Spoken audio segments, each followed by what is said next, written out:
que no surt de la meva butxaca ni de la teva, però surt. Per entendre's, un català que cobra, que té ingressos de 100.000 euros a l'any, paga els mateixos impostos que un extremeny que té 100.000 euros a l'any. És a dir, que cada català paga, no.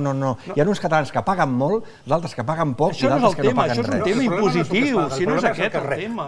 El problema és el que es rep, perquè els impostos els paguen les persones i les empreses. Però la despesa pública es fa de vegades a les persones, per exemple, m'estàs dient que els de la mina de Barcelona no haurien de... Li estic dient que en el moment en el qual Espanya aporti o accepti donar 200.000 milions cada any a altres països de la Unió Europea, és a dir, quan siguin aquesta generositat la faci el seu país, llavors podran reclamar que ho fem més el nostre. Hi ha una realitat molt clara, i és que es tributa, és a dir, el dèficit fiscal, que té una dimensió, que l'hem calibrada, ja n'hem parlat, és igual, flux monetari, el flux de benefici, és igual.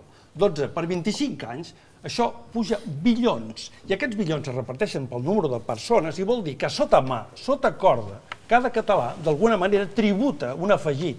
Perquè, i on va aquest diner? On va? On va claríssimament, perquè el dèficit és això, el diferencial. On va? A la resta de les comunitats. A la resta de les comunitats, que poden permetre's el fer coses. I això, amb el castellà més autèntic, es diu sopa boba.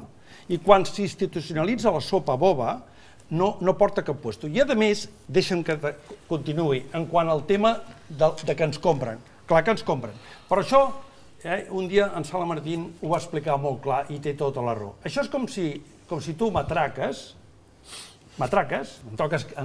cada dia, i t'emportes els diners, és igual. Hi ha un govern democràtic elegit... Això és una metàfora, estem per metàfora. Vas dir que jo dramatitzo, doncs mira com es dramatitza. Com si tu m'atraques i després em vens a comprar la meva botiga. Diguem, en termes, no a nivell persona a persona, però aquesta és la realitat entre el que significa tècnicament un dèficit fiscal i el que significa un dèficit. Senyor Duran, volia intervenir la senyora Jiménez. Sí, nosaltres tots ja sabem que estaríem millor sense els pobres. És que això ja ho sabem.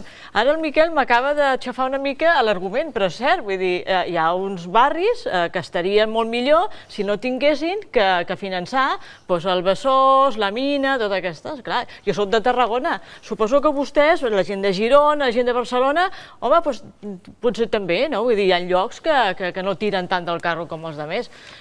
A mi m'acaben de dir que en dramatitzo, però clar, jo el que trobo és una gran frivolitat, començar a fer números i proposar una cosa que no té retorn o té un retorn molt dolent. Perquè, a veure, tot no són els diners, vull dir... Estan parlant aquí uns economistes que fan números, que en saben molt i tal, però escolti, jo em sento molt desconfiada, i més després de tot el que hem vist últimament sobre les grans prediccions dels economistes, que s'han anat tot en orris, i el sistema econòmic mundial quasi se'n va a la porra, perdonin, vostès tenen que ser molt i molt agosarats per començar a fer números i proposar una cosa d'una envergadura com aquesta, que jo no vull dramatitzar, com diu el meu company, però és que, evidentment, és que si tens una miqueta de sentit comú, és una bogeria. Senyor Xalà? Sí, a mi, bàsicament, volia contestar amb això de que ens atraquen. Escolti'm, aquí ningú atraca ningú. Existeix un estat de dret i democràtic, amb un govern democràticament elegit també pels ciutadans de Catalunya, perquè a vegades parlem del govern espanyol com si els catalans no hi tinguéssim res a dir en aquest govern espanyol. A vegades cal recordar que durant els 30 anys de democràcia, en més de 15, diríem ja gairebé cap a 20, el govern que ha dirigit Espanya ha sigut àmpliament votat pels ciutadans de Catalunya, entre l'any 82 i l'any 96 i des de l'any 2004 fins avui.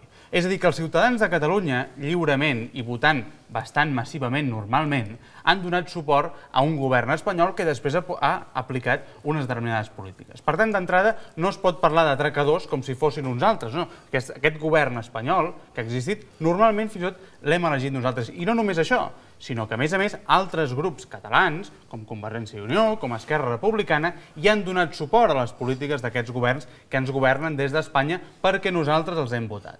Això, en primer lloc, perquè si no sembla que estiguem parlant de forces d'ocupació. Aquí ja fa molts anys que no n'hi ha de forces d'ocupació, en primer lloc.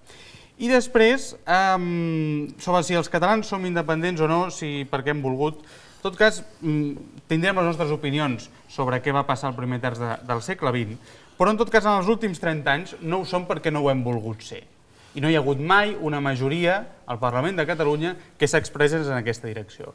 I jo voldria fer dos apunts finals sobre quina és la voluntat real dels catalans en relació a la independència o a si creuen que Catalunya aniria millor si fos independent. Després de l'aprovació de l'Estatut del 30 de setembre de 2005, va haver-hi tota una sèrie de moviments a Catalunya i a Espanya en el debat sobre aquest Estatut. En relació a la viabilitat, això ho volia dir en relació a la viabilitat econòmica, no? Durant aquells mesos es va produir una campanya anticatalana, criticable, i que jo critico, i que ens va afectar molt durant aquells 3 mesos, a les empreses catalanes, de boicot, en molts llocs d'Espanya. Doncs bé, avui podríem dir que Catalunya, l'empresari català, no va aguantar un boicot de Nadal.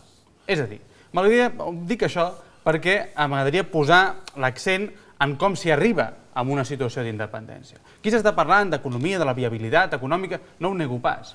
Però si parlem del que ja ha passat i de la reacció de la societat catalana, el que podem dir és que la societat catalana, quan va veure les orelles al llop durant aquella tardor del 2005, ràpidament va veure que això no li convenia i que no calia tensar més la corda. I un segon apunt, molt ràpidament, també sobre la voluntat dels catalans. El 1 de desembre de 2007 hi va haver-hi una gran manifestació a Barcelona pel dret a decidir. Semblava en aquell moment, a finals de la tardor del 2007, que Catalunya estava per la sobirania i per la independència. Només 3 mesos més tard, Catalunya va votar amb més d'un 40% del vot al govern socialista d'Espanya. Ho relligo per tancar l'argument d'abans. Per tant, la voluntat catalana d'independència és més que qüestionable. Jo volia, abans d'anar a publicitat, que ja és l'hora, llegir 2 comentaris dels nostres espectadors. La Maria, des de Salou, comenta al bloc del programa. Últimament es parla que Catalunya necessita un nou partit independentista i ja estic totalment d'acord. És vergonyós el que estan fent alguns partits que suposadament volen la independència. Ho deixem en l'aire. I en Pere de Barcelona afegeix que si hi hagués un estat central que ens recolzés, que ens respectés, que ens entengués, potser no faria falta parlar d'independentisme, però que no és el cas, tot i que fer-ho, diu, és una utopia. Doncs podríem començar, si els sembla, després de la pausa, amb això, si és una utopia parlar d'independentisme. Publicitat i tornem. Fins ara.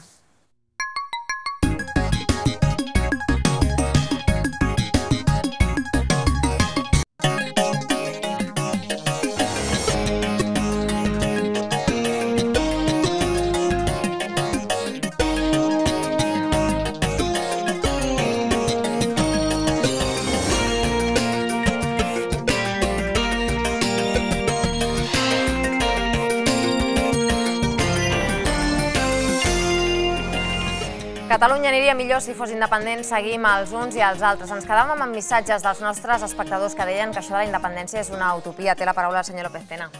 Jo ara també per seguir amb el mateix, i és que és clar, quan es diu no, és que la riquesa, la pobresa i aportació... A veure, els catalans tenien la renda per càpita més alta quan va començar la transició. En aquests moments, després de l'expoli fiscal, tenen la renda per càpita la 11a entre les comunitats autònomes. Les han passat per sobre Castilla y León, Aragón, Santander, Melilla, etc. Catalunya, dels últims 10 anys, és la que menys ha crescut, cosa que afecta directament al benestar dels ciutadans, perquè no hi ha país que pugui resistir perdent el 10% del seu PIB cada any. I això fa que també, i això són dades del 2007, tinguem menys professors per aula, més alumnes per aula, tot això que la mitjana, menys llits sanitaris per número d'habitants, menys personal sanitari per número d'habitants i menys ordinador per aula. Resultat d'estar permanentment escanyats per uns diners que s'emporten a Espanya per gastar-los allà. Ara tenim una renda per càpita per sobre de la mitjana, abans de l'espoli fiscal, abans de l'aportació solidària, que alguns diuen, però clar, la solidaritat quan la decideixen unilateralment se'n diu d'una altra manera, d'un no arriba a un 20% per sobre, després el 4% per sobre, només el 4% per sobre. Per tant, allò de dir, no, és que s'està aportant, no és un problema de pobres ni de rics, és un problema de discriminació directa per un estat que ens va a la contra. A veure, a vegades passa que quan alguns de nosaltres diem que trobem aquesta via de l'independentisme una bogeria, sembla que a nosaltres no ens agradi tenir educació, ni tenir unes bones carreteres. El que pensem és que hi ha altres vies, perquè si a França s'ho saben fer sense que hi hagi secessions, a Alemanya, a altres països, què passa? Que aquí no en sabem de fer això. Clar que jo voldria...